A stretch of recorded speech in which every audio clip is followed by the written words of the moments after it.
Have you ever stared into her eyes and felt something ancient stirring? An unnamed storm crashing beneath the surface? A sweetness so disarming it silenced your caution? A look that made you forget the very sharpness of your own edge? Brother, this isn't romance, it's architecture. A blueprint of seduction that modern men have chosen to ignore, not because it's untrue, but because knowing it costs too much. Socrates didn't shy away. He stepped right into that fire. What he uncovered wasn't disdain for women, but a truth about their essence that still haunts the male psyche. His warnings weren't venom, they were sharpened steel. Where men are molded through directness, women emerge wrapped in illusion. He didn't say it to insult, but to jolt you awake. Because what is hidden should never be followed blindly, and what captivates must be dissected before it consumes. The Athenians mocked him. The court condemned him. But Socrates met their scorn with a smile. He knew the danger isn't the woman misunderstood, but the man who never bothered to understand her.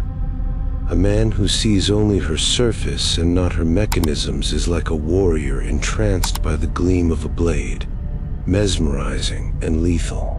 Socrates taught through questions. So ask them, why does her influence grow strongest in the dark? Why is affection from her often interlaced with calculation? Why does her silence echo louder than her speech? If you don't ask, you won't perceive. And if you don't perceive, you won't kneel in reverence, you'll kneel in delusion. In the Republic, Socrates described the balanced soul, one governed by reason, not dragged by urges or impulse. But what becomes of the man who dedicates his existence to a woman he doesn't truly grasp? That man doesn't build himself. He builds a temple to confusion. Socrates spoke of the tyrannical soul, a being ruled by appetite, forever craving, never calm. Brothers, how many men parade as rational minds while secretly enslaved to a craving for feminine approval? How many construct empires, not for legacy, but to dazzle a woman who will vanish once the gates fall? Understand this. Socrates wasn't warning you about her. He was warning you about yourself. If you don't comprehend her nature, she's not your enemy. She's not your savior. She's your crucible, and you will either emerge forged or shattered beneath your own illusions. You were conditioned to chase beauty. But Socrates knew beauty is the lure. What matters is what fuels it. And this is where men stumble. You pursue her form, forgetting her function. You crave her closeness, but ignore her cycles. You don't analyze, you collapse. And when you collapse, she won't catch you. Not from cruelty, but because it's not her design. She chooses, she evaluates, she adjusts, but she does not construct. That's your responsibility, your weight, and your reward. A man, Socrates said, must live examined. That includes how you think about her. That includes your cravings, your flaws, your hunger. Leave those unexplored, and she'll notice what you ignore, and she'll act on it, not with spite, but with necessity. As rivers carve stone, not from hate, but by nature, so too does she shape men. She doesn't despise the ones she outmaneuvers. She's simply doing what she was built to do. But are you doing what you were meant to? Socrates lived among men who misread power, thinking it came from ballots, coin, and cheers. But he knew real power belongs to the man who cannot be fooled, especially by the thing he desires most. That's where your journey begins. You weren't born to spin around her orbit. You were born to command your own. Socrates declared the unexamined life unworthy of living, but he also knew unexamined desire is even more dangerous, and no desire hides its teeth better than the one directed at women. It cloaks itself as love. It speaks like truth. It moves like fate. But beneath it lies instinct, survival, selection, the primal code. You name it. Love. She calls it timing. In Feeders, Socrates warned that love, when divorced from reason, mutates into madness. Divine madness, maybe, but madness nonetheless. He said that a soul gripped by lust becomes a crippled creature, wingless, crawling, fixated on what feeds it. And today, look around. How many men are trapped in that spiral? How many have thrown away their purpose, their code, their autonomy? For what? A fleeting thrill, a dopamine jolt in the shape of soft words and warm skin. You're not here to be consumed by the feminine. You're here to decode it. Socrates noticed, men seek truth. Women often seek alignment, not with truth, but with safety. That's not an insult. It's evolutionary genius. It's survival calculus. But you must be awake to it.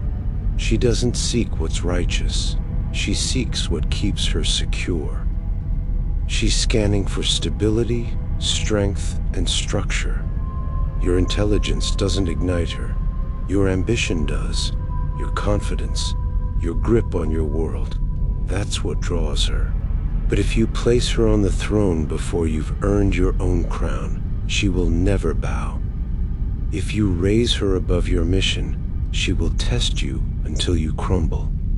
Not because she's cruel, but because you expose the truth.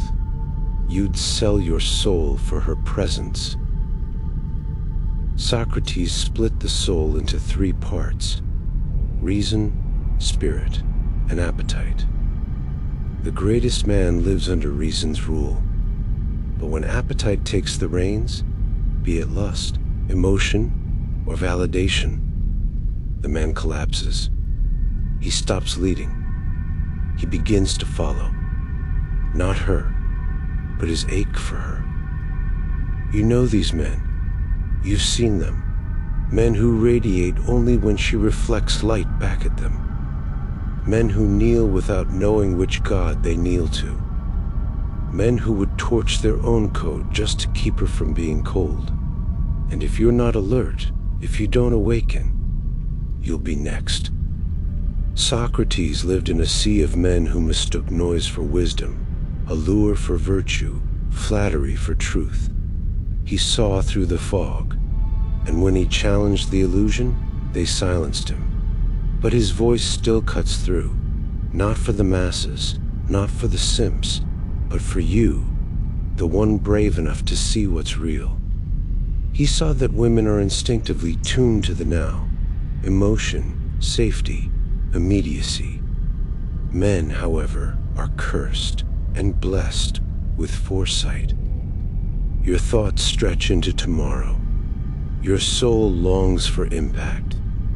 Your bones carry the burden of vision. But vision is a costly weight. And she offers you something tempting, an exit into comfort, into warmth, into a fantasy called peace. You must decline. Your peace must be carved from clarity, not her agreement. She will probe your structure. She will challenge your resolve.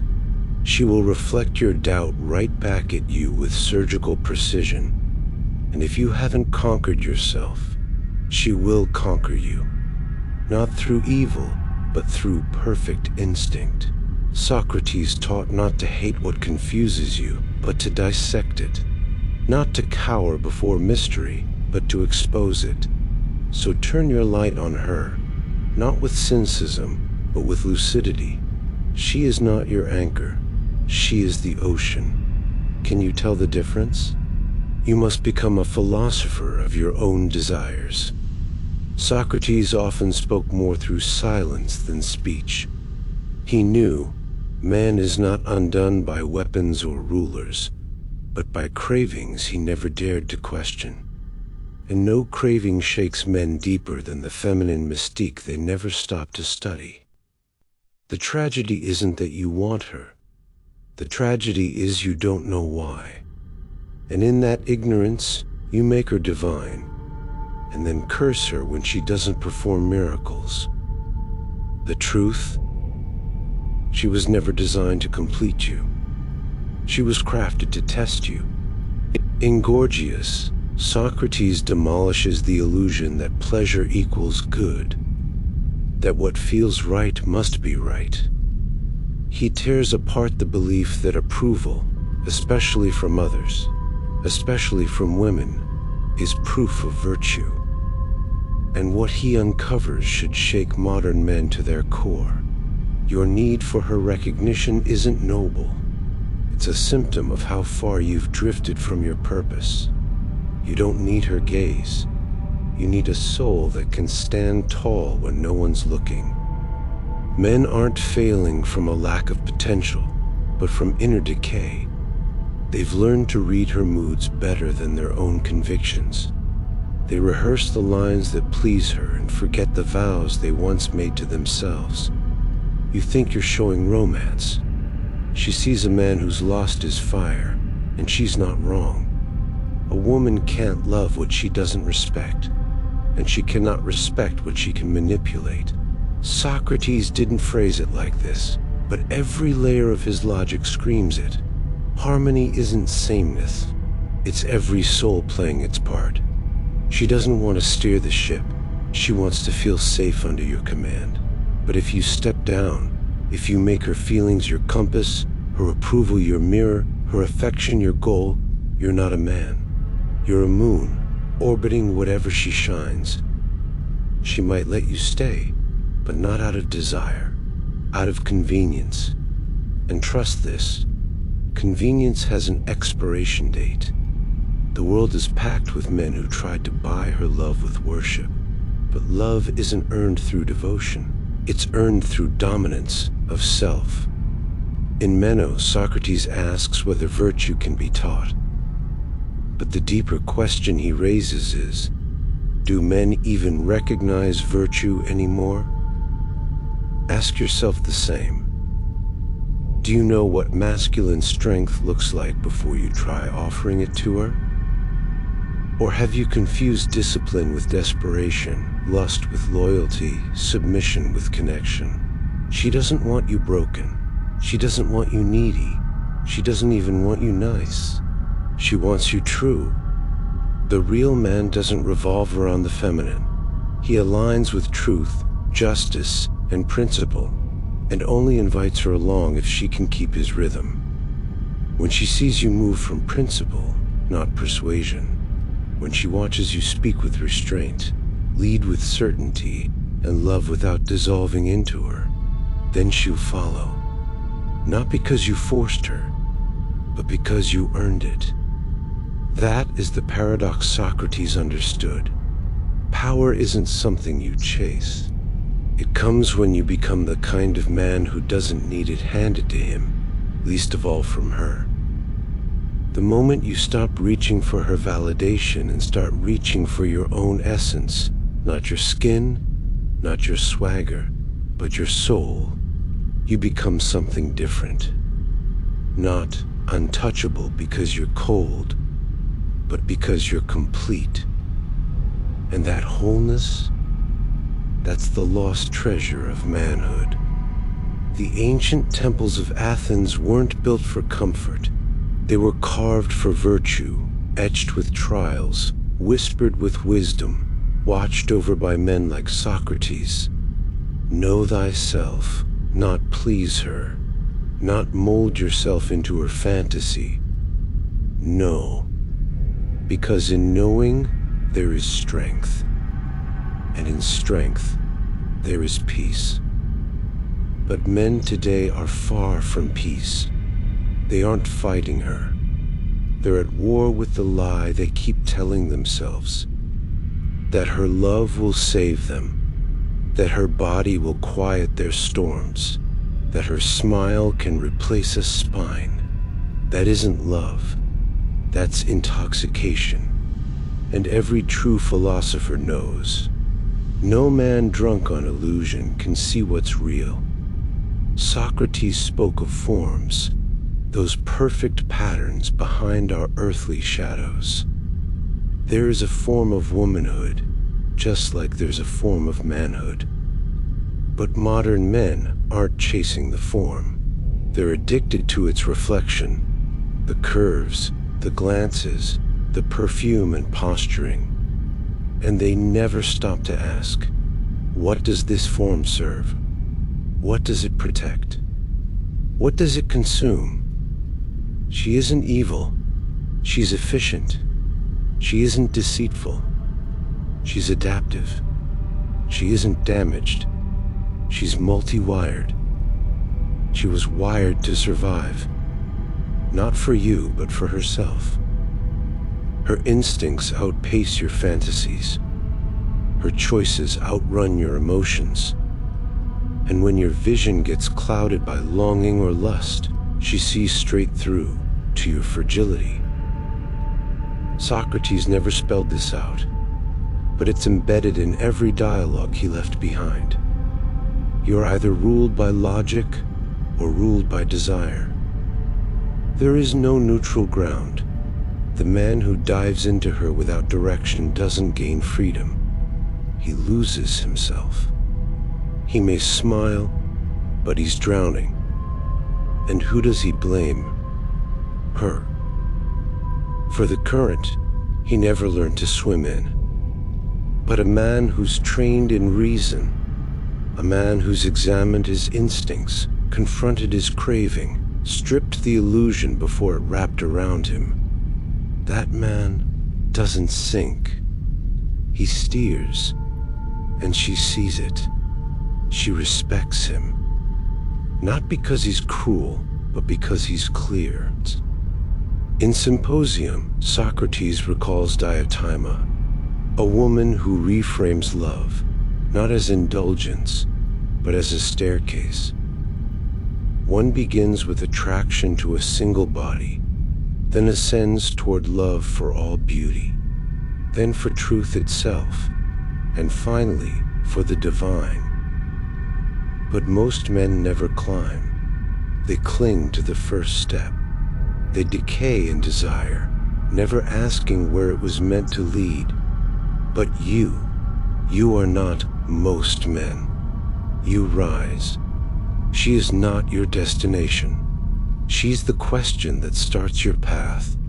She's the doorway, not the palace. She is the breeze.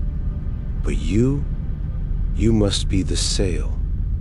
Your power isn't in controlling her. It's in transcending your need to be validated by her. Let her remain mystery. Let her remain contradiction. Let her remain woman. But you, be man, a man in the Socratic tradition. Disciplined, reflective, unshaken by flattery, unmoved by rejection, unfazed by sparkle and noise. That's your journey. That's your inheritance. That's your dignity. And dignity isn't a handout. It's forged in silence, under the weight of solitude, in those moments when no one's clapping, no one's watching, and no one's coming to rescue you. That's where Socrates would tell you to build, not wrapped in her arms, not swimming in her praise, but rooted in your own sovereign depth. A man who needs her affection to feel whole has no fire of his own. A man who compromises his truth to keep her near will, eventually, fracture. And when he breaks, she won't gather the pieces, not from malice, but from instinct. Even she is looking for a man who doesn't need her, but who chooses her with eyes wide open, knowing exactly what she is and what she isn't. She isn't your counselor. She isn't your salvation. She isn't your measuring stick for worth. Want her to see you? Then stand where few men ever dare. Alone, disciplined, mastered, and free from the hunger to be seen at all. Socrates once said, "The shortest and surest way to live with honor is to be what we pretend to be." And what does every man pretend to be? Strong, wise, respected, desired. But how many are willing to pay the price to actually become it? Don't chase her gaze. Grow presence. Don't chase her skin. Conquer your craving. Don't chase her affection. Offer her truth, and let her respond however she will. That is what Socrates meant by the examined life. Not just ideas, but intention. Not just theories, but posture. Not just knowing your soul exists, but witnessing what your soul does when it's face to face with temptation, beauty, and abandonment. Because that moment, when she tests you, pulls away, goes silent, that is your trial. That is the arena. That's where weak men collapse, giving up their crown in exchange for a chance to be held. But not you. You will stand. You will hold. You will choose reason over reaction. You will understand. She isn't the challenge. She's the mirror. If her absence breaks your concentration, it means your focus was brittle to begin with.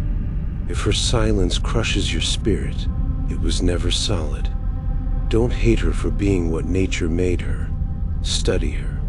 Respect her system. Learn her patterns, but never bow to them. She is the wind, wild, shifting, untamed. But you are the mast. You don't rage when the current changes. You adjust your sail. That is manhood.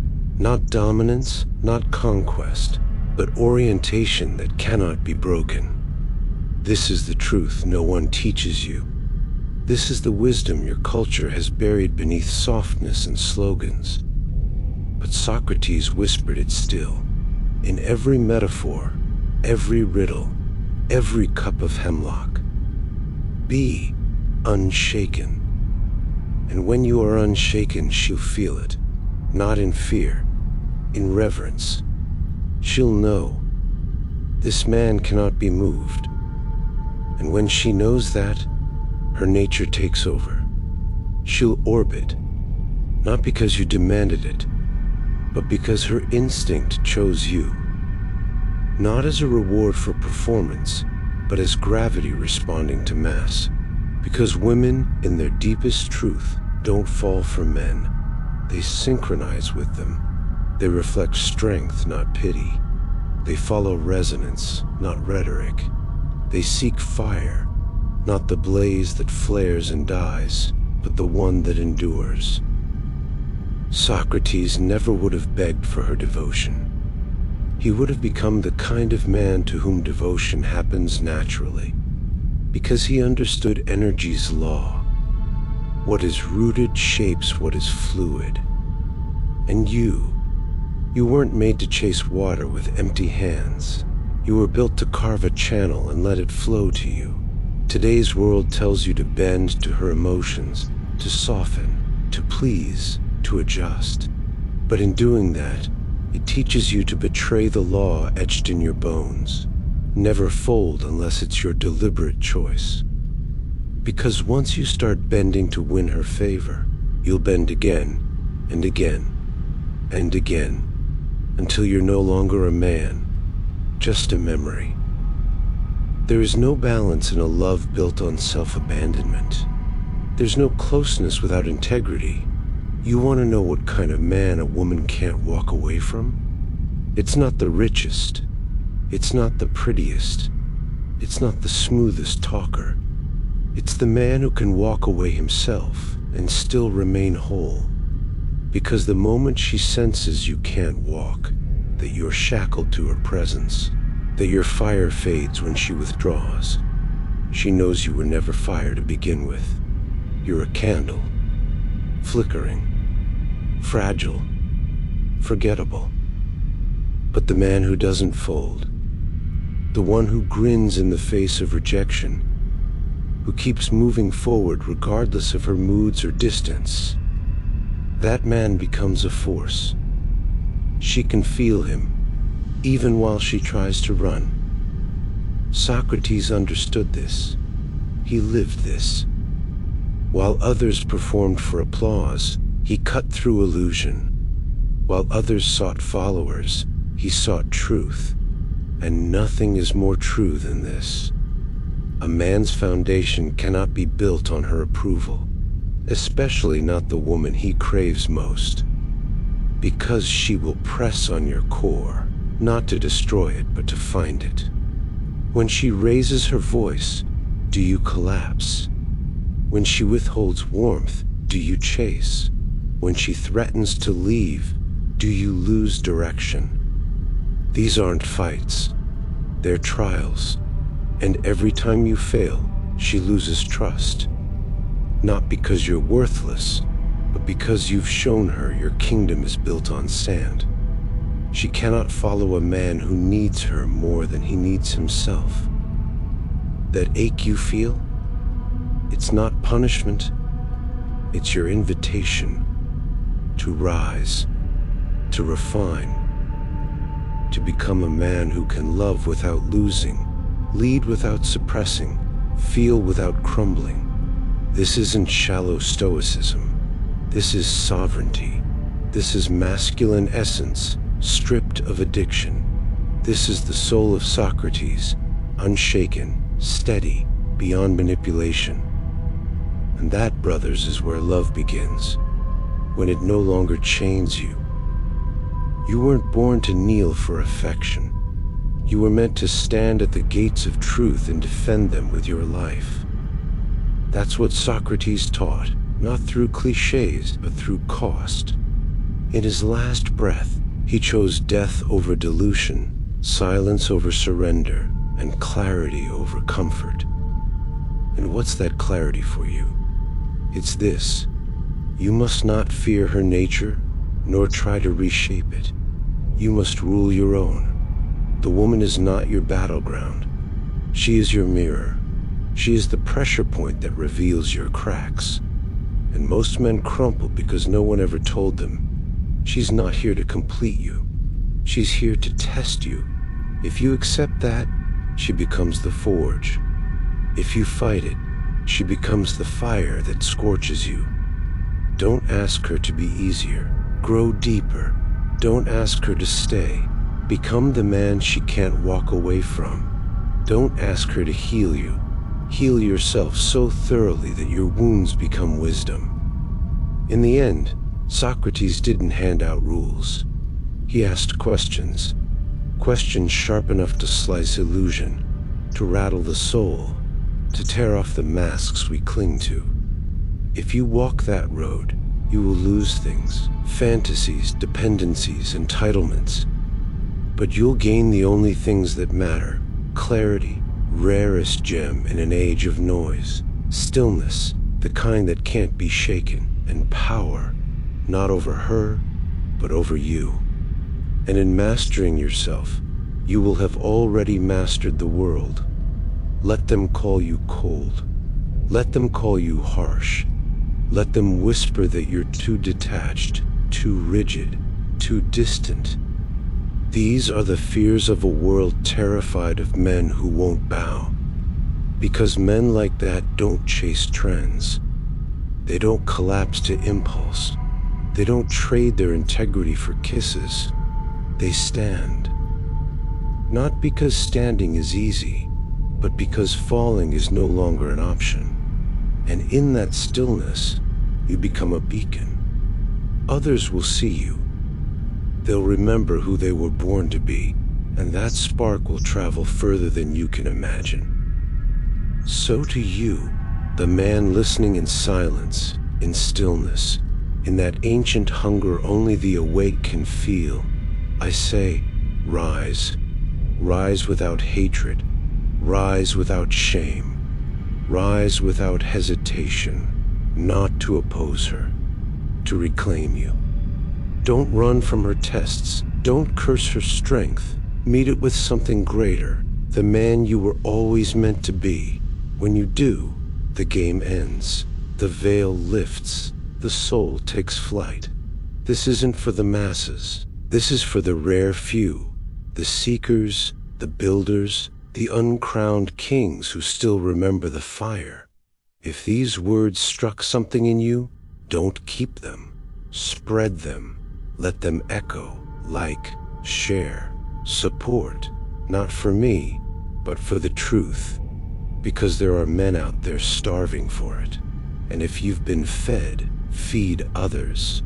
Let this be the start of your return. Not to domination, but to discernment. The world doesn't need more noise. It needs precision. Be that man and walk forward, unshaken,